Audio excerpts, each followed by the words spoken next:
में आपको डेली दिए जाते हैं 30 क्वेश्चन, यानी कि अगर 30 क्वेश्चन आप ये डेली देखते हैं तो आपके 1 महीने में हो जाएंगे 900 क्वेश्चन और 3 महीने में हो जाएंगे 2700 क्वेश्चन। 2700 क्वेश्चन किसी भी एग्जाम को क्रैक करने के लिए काफ़ी होते हैं और इस जीके क्विज में आपको इजी, मॉडरेट और हार्ड तीनों लेवल के क्वेश्चन मिलेंगे। तो अब ये आपके ऊपर है कि आप इस डेली जीके क्विज को रोज देखते हैं। तो जय हिंद दोस्तों, स्वागत है आप सभी का स्टडी एरिया के डेली जीके क्विज में। अगर आप इसे रोज देखते हैं तो आप किसी भी एग्जाम को क्रैक कर सकते हैं, इसलिए चैनल करके बेल आइकन प्रेस कर लीजिए और रोज ये जीके क्विज देखा कीजिए। सभी तरह के क्वेश्चन हैं और सभी एग्जाम के लिए इंपॉर्टेंट है। चलिए दोस्तों, पहला क्वेश्चन देख लेते हैं। पहला क्वेश्चन है कि निम्नलिखित में से कौन ग्रेटर इजराइल की अवधारणा के लिए सही है या है? कौन ग्रेटर इजराइल? देखिए, अभी इजराइल न्यूज़ में चल रहा है तो हो सकता है इसका क्वेश्चन पूछ लिया जाए। तो ग्रेटर इजराइल की अवधारणा के लिए कौन सही है? यह शब्द एक अभिव्यक्ति है और अभी तक ऐसा कोई क्षेत्र नहीं है, या यह ओसामा बिन लादेन था जो इस अवधारणा को प्रकाश में लाया। देखिए दोस्तों, ग्रेटर पिलाने के लिए ओसामा बिन लादेन किसी प्रकार से उत्तरदायी नहीं है, इसलिए ये तो बिल्कुल गलत हो जाएगा। तो ऑप्शन ए आपका सही हो जाएगा। केवल एक यहाँ पे सही हो जाएगा। यह शब्द एक अभिव्यक्ति ही है, यानी कि ग्रेटर नोएडा केवल ऐसे बनाया गया ही शब्द है, अभी तक कोई ऐसा क्षेत्र नहीं है। सॉरी दोस्तों, ग्रेटर नोएडा नहीं, ग्रेटर इजराइल। चलिए दोस्तों, अगला क्वेश्चन देख लेते हैं। राजीव गांधी की हत्या कहाँ पर हुई थी? राजीव गांधी जी की हत्या कहाँ पर हुई थी? ये हुई थी आपकी श्री पेरुम्बदूर में। चलिए दोस्तों, अगला क्वेश्चन देख लेते हैं। भारत के परमाणु सिद्धांत का मूल सिद्धांत किसे कहा जाता है? भारत के परमाणु सिद्धांत यानी कि न्यूक्लियर डॉक्ट्रिन का मूल सिद्धांत कहा जाता है दोस्तों नो फर्स्ट यूज को। ऑप्शन ए यहाँ पर राइट आंसर हो जाएगा। मतलब कि हम पहले यूज नहीं करेंगे, पहले हम अपनी तरफ से परमाणु हमला नहीं करेंगे। अगर आप उधर से ऐसा कुछ करते हैं तो हमें मजबूरीवश परमाणु हमला करना पड़ सकता है, वरना हम पहले नहीं करेंगे। अगला क्वेश्चन है, अलीनगर की संधि पर कब हस्ताक्षर हुए थे? अलीनगर की संधि पर कब हस्ताक्षर हुए थे दोस्तों? अलीनगर की संधि पे यह आपका हुआ था फरवरी 1757 में। ऑप्शन सी हो जाएगा। कब? तो 9 फरवरी को। 9 फरवरी 1757 को किनके बीच हुआ था ये भी जान लीजिए दोस्तों। ये हुआ था ब्रिटिश ईस्ट इंडिया कंपनी और बंगाल के नवाब सिराजुद्दौला के बीच हुई थी। ठीक है दोस्तों, बंगाल के नवाब सिराजुद्दौला और ब्रिटिश ईस्ट इंडिया कंपनी के बीच 9 फरवरी 1757 को अलीनगर की संधि हुई थी। ये क्वेश्चन एसएससी में पूछा गया है। निम्न में से किसने अपनी राजधानी मुर्शिदाबाद से मुंगेर स्थानांतरित की थी? ये एसएससी सीजीएल का क्वेश्चन है। किसने अपनी राजधानी मुर्शिदाबाद से मुंगेर स्थानांतरित की थी? मीर कासिम, बंगाल के नवाब ने मुर्शिदाबाद से मुंगेर स्थानांतरित की थी। ये क्वेश्चन 2 बार अदल बदल के पूछा गया है, 2 बार, मतलब एक बार दूसरी तरह से भी पूछा गया है, पर उसका आंसर यही होगा। चलिए दोस्तों, अगला क्वेश्चन, लंदन में ब्रिटिश ईस्ट इंडिया कंपनी के गठन के समय भारत का निम्नलिखित में से कौन बादशाह था? यानी कि जब ब्रिटिश ईस्ट इंडिया कंपनी का गठन हुआ था लगभग 1595 से 1600 ईस्वी के बीच में, लगभग 1600 ही माना जाता है पर थोड़ा पहले। तो उस समय भारत का बादशाह कौन था? तो दोस्तों आप सभी को पता होगा कि उस समय भारत का बादशाह अकबर था। अगला क्वेश्चन देख लेते हैं, गायत्री मंत्र की रचना किसने की थी? गायत्री मंत्र की रचना किसने की थी? ये भी क्वेश्चन एक बार पूछा गया है एसएससी CHSL में। तो गायत्री मंत्र की रचना की थी आपके विश्वामित्र ने। ऑप्शन बी यहाँ पे राइट आंसर हो जाएगा। 8वां क्वेश्चन देख लेते हैं, ऋग्वेद में कितने सूक्त हैं? यहाँ पे सूक्त होना चाहिए दोस्तों। ऋग्वेद में कुल कितने सूक्त हैं? तो ये हैं आपके 1028। ये बात पूरी ध्यान रखेंगे, 1028 सूक्त हैं। ये क्वेश्चन पूछा गया है एक बार। चलिए दोस्तों, अगला क्वेश्चन, सारे पूछे गए क्वेश्चन है, किसी ना किसी एग्जाम में जरूर पूछे गए हैं और लास्ट में कुछ लूसेंट के दमदार क्वेश्चन हैं। चलिए दोस्तों, सिकंदर ने भारत पर कब आक्रमण किया? साइंस के क्वेश्चन बहुत ही अच्छे हैं इसमें, तो मेक श्योर कि आप पूरा जरूर देखिए। सिकंदर ने भारत पर कब आक्रमण किया? सभी को पता होगा दोस्तों, सिकंदर ने भारत पर 326 ईसा पूर्व में आक्रमण किया था। सिकंदर से जुड़ा एक क्वेश्चन ये पूछा जाता है कि झेलम या वितस्ता नदी के किनारे किसका युद्ध हुआ था? तो सिकंदर और राजा पोरस का युद्ध हुआ था। किस नदी के किनारे? तो झेलम, या जिसे वितस्ता नदी भी कहा जाता है। मानव शरीर में सबसे लंबी कोशिका कौन सी है? सबसे लंबी कोशिका की बात कर रहा है दोस्तों। मानव शरीर में सबसे लंबी कोशिका होती है आपकी तंत्रिका कोशिका, नर्व सेल, जो दिमाग में होती है तंत्रिका कोशिका, नर्व सेल सबसे लंबी कोशिका होती है। अगला क्वेश्चन देख लेते हैं, निम्नलिखित में से कौन सा द्रव्य त्वचा की परत को जल के लिए अभेद्य बनाता है? त्वचा की परत को अगर ये मतलब द्रव्य ना होता तो पानी अंदर चला जाता। तो कौन सा द्रव्य जल के लिए अभेद्य बनाता है? देखिए, मजेदार क्वेश्चन है। इसका हो जाएगा किरेटिन। किरेटिन आपका त्वचा की परत को जल के लिए अभेद्य बनाता है, याद रखेंगे। अगला क्वेश्चन है दोस्तों, निम्नलिखित में से किसको उत्तम कोलेस्ट्रॉल माना जाता है?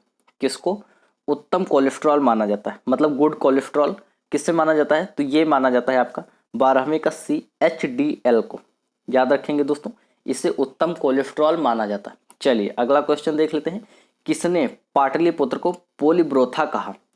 पाटलिपुत्र क्या है दोस्तों?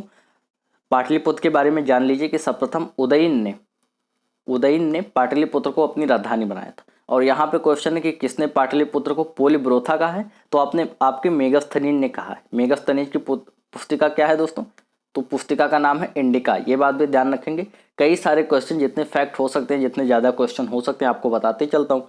सो चैनल को सपोर्ट कीजिए, एक बार वीडियो को लाइक करके चैनल सब्सक्राइब कर लीजिए, आपको अच्छे अच्छे क्वेश्चन मिलते रहेंगे। अगला क्वेश्चन है दोस्तों, अकबर के दरबार में सबसे प्रसिद्ध संगीतकार तानसेन का मूल नाम क्या था? तानसेन के बारे में सभी परिचित होंगे, और इनका मूल नाम क्या था? रामतनु पांडे, ऑप्शन सी सही हो जाएगा। अगला क्वेश्चन देख लेते हैं, संसदीय प्रकार की सरकार में वह बराबर वालों में पहला होता है। तो इसमें वह कौन, जो बराबर वालों में पहला होता है, यानी कि बराबर की पहचान का है लेकिन पहला होता है, तो ये होते हैं आपके प्रधानमंत्री। अब देखिए प्रधानमंत्री क्यों बराबर वालों की उसमें पहला होता है? क्योंकि ये भी सांसद ही होते हैं, और जितने भी मंत्री सब लोग रहते हैं वो सब भी सांसद होते हैं, पर ये प्रधानमंत्री होते हैं, तो ये फर्स्ट हो गए, बराबर वालों में फर्स्ट हो गए।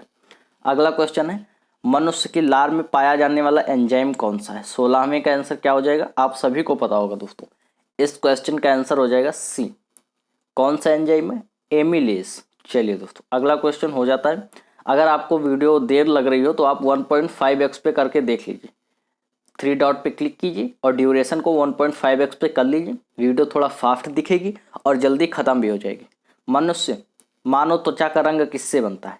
ये क्वेश्चन सभी को पता होगा दोस्तों, मेलानिन वर्णक से मानव त्वचा का रंग निर्धारित होता है, यानी कि मेलानिन वर्णक, ऑप्शन डी यहाँ पे राइट आंसर हो जाएगा। चलिए दोस्तों अगला क्वेश्चन है, निम्नलिखित में से कौन एक किसी भी पाचक एंजाइम का श्रवण नहीं करता, यानी कि किसी भी पाचक एंजाइम को स्रावित नहीं करता है? कौन नहीं करता है इसमें? 18वें का क्या आंसर हो जाएगा? सी, क्षुद्रांत की ग्रंथियां, यानी कि ग्लंडर ग्लैंड्स, ये पाचक एंजाइम का श्रवण नहीं करती। बाकी आपकी यकृत हो गई, लाला ग्रंथि हो गई या अग्नाशय हो गया, ये सभी पाचक एंजाइम का श्रवण करती हैं, यानी कि जो भोजन पचाने में सहायक होती। निम्नलिखित व्यापारिक शक्तियों में से किसे 1717 ईस्वी में चुंगी अदा करने में छूट दे दी गई थी? 1717 में आपकी सबसे शक्तिशाली कौन थी? तो अंग्रेज company, British east India company, तो इसी को छूट दे दी गई थी। थोड़ा आप स्मार्टली अगर सोचेंगे तो आप आंसर लगा भी सकते हैं। 1700 अंग्रेज, इसका आंसर हो जाएगा ऑप्शन बी। मानव हृदय में कक्षों यानी कि चैम्बर्स की कितनी संख्या है? 20वें का आंसर क्या हो जाएगा आपके हिसाब से? मानव हृदय में कक्षों की संख्या है दोस्तों 20वें का आंसर हो जाएगा ए। टोटल 4 कक्ष होते हैं। मेंढक में होते हैं आपके 3 कक्ष, याद रखेंगे। अगला क्वेश्चन देख लेते हैं, निम्नलिखित में से सबसे मीठी शर्करा कौन सी है? सबसे मीठी शर्करा यानी कि सबसे मीठा शुगर कौन सी है दोस्तों? सबसे मीठे शुगर आपको पता होगा फ्रुक्टोज है। फ्रुक्टोज है सबसे मीठी शुगर, और ये किस में पाया जाता है? तो ये फलों में पाया जाता है, याद रखेंगे दोस्तों। फ्रक्टोज होती है आपकी सबसे मीठी शुगर और फलों में पाई जाती है अधिकता। महाराष्ट्र के देखिए दोस्तों, कला एवं संस्कृति के कुछ क्वेश्चन मिलेंगे जो कि आजकल बहुत पूछे जा रहे हैं, तो कला एवं संस्कृति के कुछ क्वेश्चन दिए गए हैं, तो आप इसको भी देख लीजिए। सारे लूसेंट के क्वेश्चन हैं। कहाँ के हैं? तो लूसेंट के। और आप कोई भी जीके का सिलेबस उठा लीजिए तो उसमें कला एवं संस्कृति पहला टॉपिक जरूर मिलेगा। यूपीएससी से लेके एसएससी तक, यूपीएसआई तक, सब में ये क्वेश्चन पूछे जाते हैं। आप एक बार चैनल पे जाके प्लेलिस्ट जरूर चेक कीजिए दोस्तों, आपको काम की कई चीज़ें मिल जाएंगी। महाराष्ट्र के संगीत रंगमंच का प्रसिद्ध लोक रूप कौन सा है? यानी कि महाराष्ट्र का संगीत रंगमंच का प्रसिद्ध लोक रूप है लावड़ी, ऑप्शन ए। ये सब अगर आपने कहीं सुना है किसी फिल्म में तो ज़रूर बताइएगा। चलिए मैं बता देता हूँ, हेरा फेरी में ये होगा। हेरा फेरी में आपने किसके मुँह से सुना है? अगर आपको याद आ रहा हो तो ज़रूर बताइए। खैर कोई बात नहीं। निम्नलिखित में से किस नृत्य शैली में कथा भाव हमेशा महाभारत या रामायण से लिया जाता है? हमेशा महाभारत या रामायण से लिया जाने वाला कथा भाव वाला नृत्य शैली है आपका कुचिपुड़ी, ऑप्शन सी यहाँ पे राइट आंसर हो जाएगा। कुचिपुड़ी कहाँ का है? तो ये है आंध्र प्रदेश के लोक नृत्य है। ये भी याद रखेंगे, एसएससी में कई बार ये क्वेश्चन पूछ चुका है कि आंध्र प्रदेश का लोक नृत्य क्या है, या फिर कुचिपुड़ी कहाँ का लोक नृत्य है। इस तरह से कई बार क्वेश्चन पूछ चुका है। चलिए दोस्तों अगला क्वेश्चन देख लेते हैं। सितार और वीणा पर बजाए गए एक ही स्वर में किसमें अंतर होता है। सितार और वीणा पर अगर एक ही स्वर बजाया जाए तो किस चीज़ में अंतर होगा। तो दोस्तों उसमें अंतर होगा आपका गुणता का। ऑप्शन बी यहाँ पे राइट आंसर हो जाएगा, गुणता का अंतर होगा।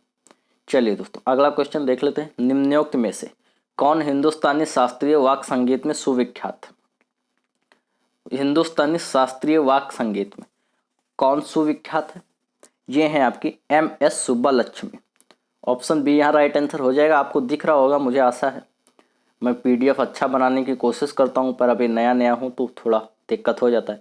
चंडीगढ़ का वास्तुविद ले कोर्बुजिया किस देश का राष्ट्रपति था। देखिए दोस्तों एक क्वेश्चन SSC में इस तरह भी पूछा गया था बहुत पहले कि चंडीगढ़ का वास्तुविद कौन था। तो वो थे कौन थे आपके ले कोर्बुजिया। और ये किस देश के थे अब दोबारा पूछा गया था। तो ये थे आपके फ्रांस के।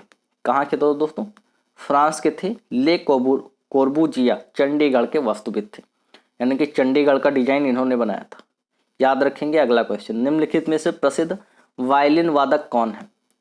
प्रसिद्ध वायलिन वादक कौन है दोस्तों निम्न में से। तो इसमें से आपके प्रसिद्ध वायलिन वादक हैं ए प्रोफेसर TN कृष्णन। आपका राइट आंसर हो जाएगा। याद रखेंगे ये सारे क्वेश्चन इंपॉर्टेंट हैं क्योंकि सारे पूछे गए हैं। यामिनी राय ने कला के किस क्षेत्र में नाम कमाया। यामिनी राय दोस्तों ये आपकी बहुत बड़ी चित्रकार हैं, चित्रकला के क्षेत्र में नाम कमाया था। ऑप्शन सी यहाँ राइट आंसर हो जाएगा। निम्नलिखित में से कौन भारतीय संगीत के ठुमरी रूप को लोकप्रिय बनाने के लिए नहीं जाना जाता यानी कि किसने ठुमरी को मतलब आगे नहीं बढ़ाया। ठुमरी आपने सुना होगा, भारतीय संगीत का एक रूप है। अगर आप सर्च करते हैं यूट्यूब पे तो आपको इस राग से संबंधित कई सारी चीज़ें मिल जाएंगी। ठुमरी तो इसको अमीर खुसरो ने मतलब आगे नहीं बढ़ाया था या लोकप्रिय नहीं बनाया था। अमीर खुसरो ने इस पे काम नहीं किया था। तो इस तरह से आपके इस सेट के सभी क्वेश्चन समाप्त होते हैं दोस्तों। आज एक क्वेश्चन कम है पर उसके लिए मैं माफ़ी चाहूँगा। तो ये सेट आपको कैसा लगा कमेंट करके ज़रूर बताइए। अगर यहाँ तक देख रहे हैं तो एक बार वीडियो को लाइक करके चैनल सब्सक्राइब कर लीजिए। एक बार प्लेलिस्ट जरूर चेक कीजिए, आपको आपके काम की बहुत सारी चीज़ें मिलेंगी। चलिए मिलते हैं अगले वीडियो में, तब तक के लिए जय हिंद जय भारत।